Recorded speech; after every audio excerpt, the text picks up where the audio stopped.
एकीकडे युतीमधल्या शिवसेना भाजप एकमेकांविरुद्ध आग ओकत असताना जिल्हा परिषद पंचायत समिती निवडणुकांच्या पार्श्वभूमीवर शिवसेना, रासप, स्वाभिमानी शेतकरी संघटना आणि काँग्रेस या पक्षांकडून तिसरी आघाडी स्थापन करण्याच्या हालचाली सुरू आहेत। या पार्श्वभूमीवर खासदार राजू शेट्टी यांच्या उपस्थितीत बारामतीमध्ये एक बैठक पार पडली।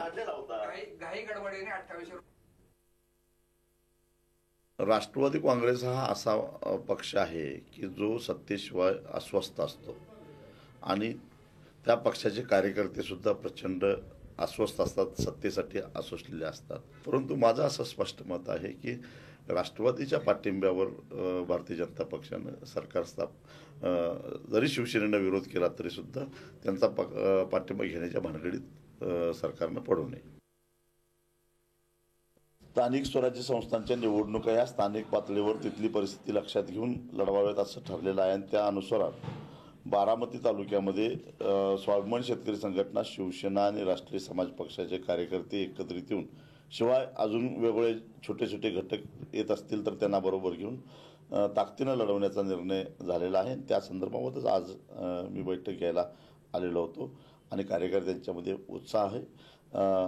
या ठिकाणी आम्ही चांगले यश मिळवू आणि यशस्वी होऊन दाखवू।